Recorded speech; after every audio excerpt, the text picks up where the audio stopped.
What are your favorite blind spots? You may think, well, I don't know, they are hidden.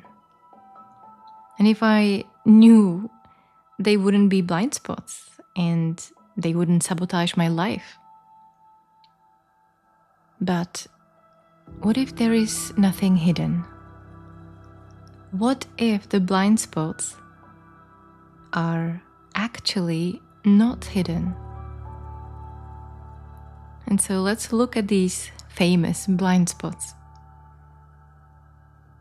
We imagine them as hidden pockets of darkness, buried truths we need to excavate, flaws tucked away in unseen corners, and secrets the mind guards fiercely. So it makes sense to think that way. But perhaps it's simpler and much closer. What if there is nothing truly hidden? No secret monster, no buried trauma, in the way we usually think. What if the reason you can't see a blind spot is not because it's veiled or distant, but what if the blind spots are the stories you are so convinced about as being true right now?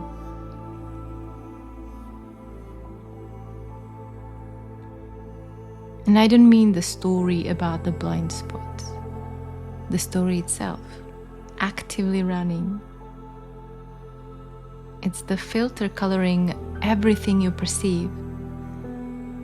It's the operating assumption you mistake for clear sight. It's the background narration defining reality, or the voice you accept as just how things are, or who I am. I'm the kind of a person who, or life always treats me this way, or I need X before I can feel Y, or this shouldn't be happening, or I am making progress, or I am hopelessly stuck, or even I finally understand nonduality. See, these aren't objective reports. They are the building blocks of the perceived world. And you've constructed a reality out of sentences, and now you inhabit that construction. So you aren't missing the blind spots. You are experiencing the world through them. Like trying to see the color blue while wearing prominently blue-tinted glasses you have forgotten you put on. And so the question isn't how to see the glasses, but how to take them off.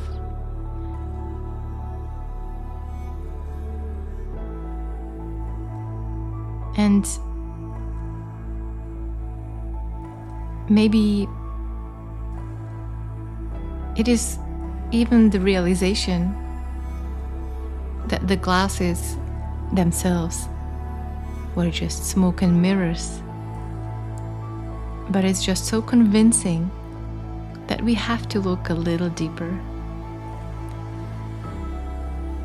Because if it was so easy, you'd already have done it. So what if I told you that it is only impossible when you are actually trying? So now imagine that you are not just hiding some cute little inadequacy. No, picture this. You've committed a crime against your own soul, a fundamental betrayal. You looked at the raw, messy, inconvenient truth of your being, your fear, your neediness, your staggering vulnerability, and you deemed it unfit for existence. You judged it, condemned it, and sentenced it to life imprisonment in the dark. And so, what's the first move? Well, plaster on a mask for the audience. You slapped together a good person costume, or maybe the spiritual warrior outfit, the I've got my shit together uniform. And that's only step number 1. To hide it from others. But there is someone else. Someone else who yet needs to be fooled. You. Because that little flicker of knowing, that inconvenient conscience is intolerable. Feeling the guilt, the shame, it's unbearable. So you become your own crooked lawyer, your own con artist. You start fabricating stories, not just flimsy excuses, but elaborate, rock-solid narratives designed to keep you off the hook completely. You manufacture evidence, twist memories, build entire philosophical systems and intricate psychological profiles. Anything to make the lie feel like unquestionable bedrock truth.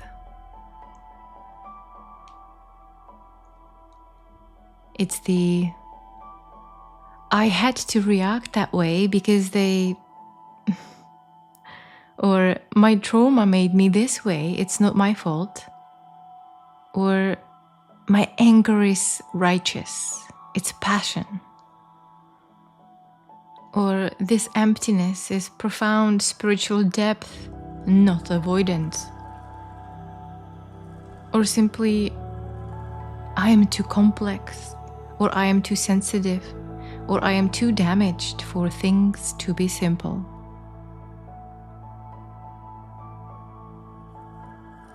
See, these aren't insights. These are anesthetics. Self-administered doses of bullshit to numb the agony of facing your own self-rejection.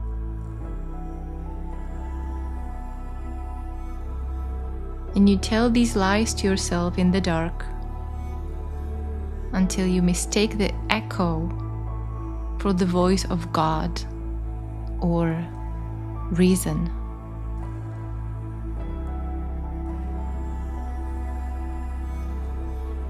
And you cling to them like a little raft, terrified that letting go means drowning in the truth you buried.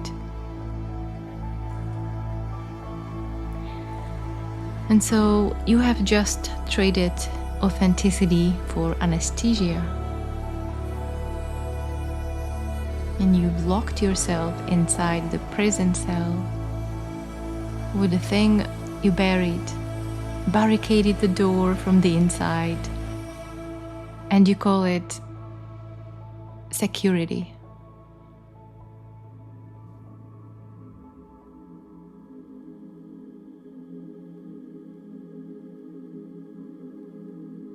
But soon or later, the cracks in the armor appear.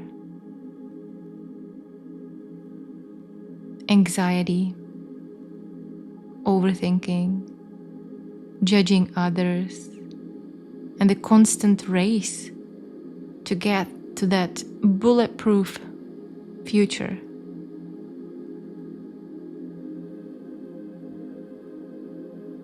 And the cracks aren't just appearing, and they are the evidence of the lie. Every irrational reaction, every defensive posture, every triggered outburst in the buried thing clawing its way towards the light, begging for acknowledgement while you frantically try to patch the walls with more sophisticated stories. So, don't worry, it's not as hopeless as you think. Here is the blind spot exposed. The suffering isn't caused by the buried thing. The suffering is the desperate, relentless effort of hiding it. The anxiety is the performance. The prison is the story you refuse to see as a story. And every story, every justification, every layer of defense is completely made up. It is designed to avoid the simple, terrifying vulnerability of just being.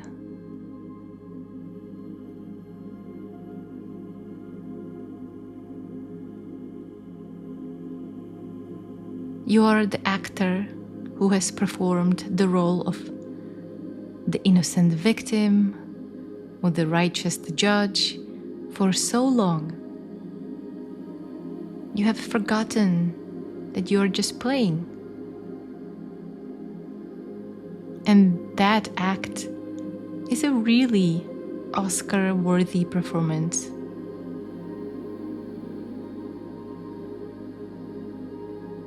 Because you didn't just obscure the truth, you replaced it with a narrative. You decorated the narrative and now fiercely protect the narrative as if it were life itself. So that background anxiety, that hum of dissatisfaction, could it be the friction?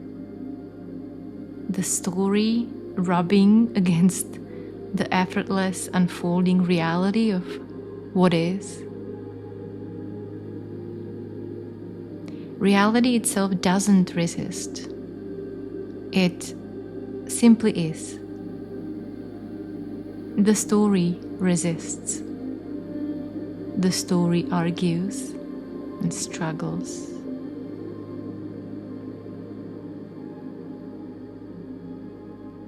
But you aren't stuck in your story.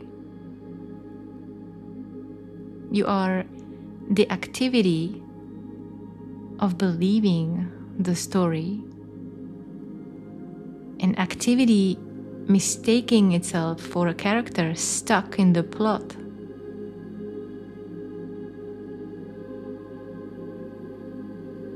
Every judgment, every explanation, every defense, it's just reinforcing the structure, layering the paint on the window. But hold on. consider this. What if all that energy, all that frantic construction and defense wasn't actually holding back some monstrous truth about you? What if the crime wasn't a fundamental flaw etched into your soul, but simply an experience, a raw sensation, a wave of feeling, fear, inadequacy, tenderness, just comparing one image to another image, comparing the self-image to an image of somebody else, of what you believe you should be like. And all of that panicked confusion built a lifelong prison around it based on just misunderstanding.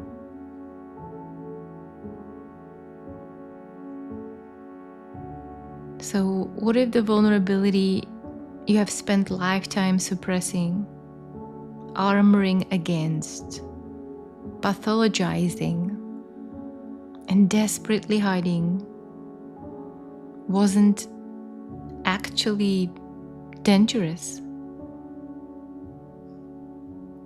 What if it was just energy, life itself, unlabeled, untamed, before the story piled on top? So let's look beneath the noise.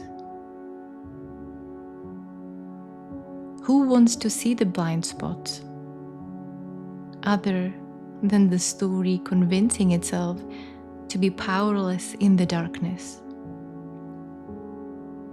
And if the prison was built entirely of belief, and the guard is just a thought being energized by stories,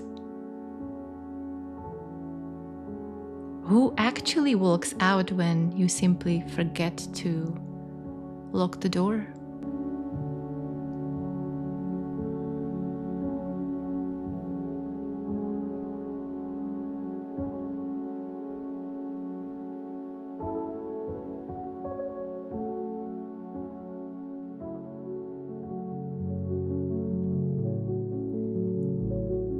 Stop calling your indecision surrender. You think you are letting go, but you are just holding on sideways. Because trust isn't passive. It's not a cosmic permission slip to stay stuck. Trusting the universe is just spiritual window shopping. You admire the display, but never buy. You think you're waiting for clarity, but clarity comes through the decision, not before it. The path appears as you walk, not a moment sooner. Identity is just a story you tell to avoid the terror of freedom. And even awakening can be a cage if you use it to hide from being human. So here is the unedited truth. You are the only choice there is, the one that actually moves you to action. You are the fear and the freedom. So tell me, What happens when you stop pretending you are not already deciding? And what if that waiting wasn't wisdom, but weighted avoidance?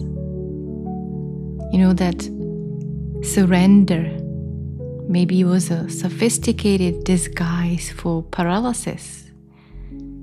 That the power wasn't out there to be granted by cosmic approval, but right here, vibrating beneath the surface of indecision, disguised as fear.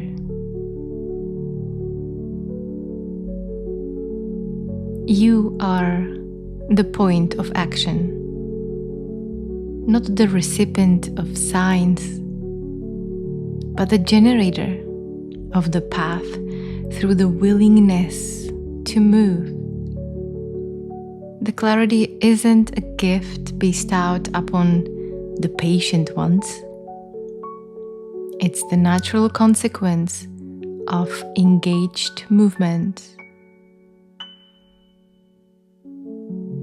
The fear and the freedom aren't opposites piling for control. They are textures within the same vibrant field of you.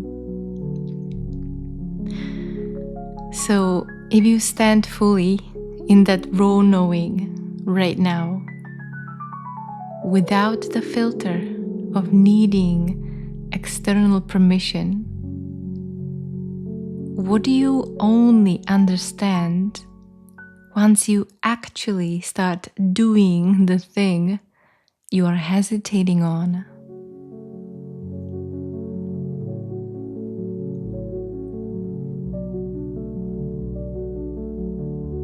How does taking action itself show you what you couldn't see when you were just thinking or waiting?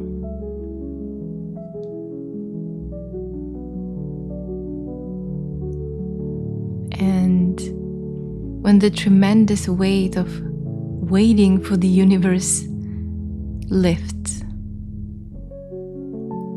what unexpected presence, what simple reality rushes in to fill that space?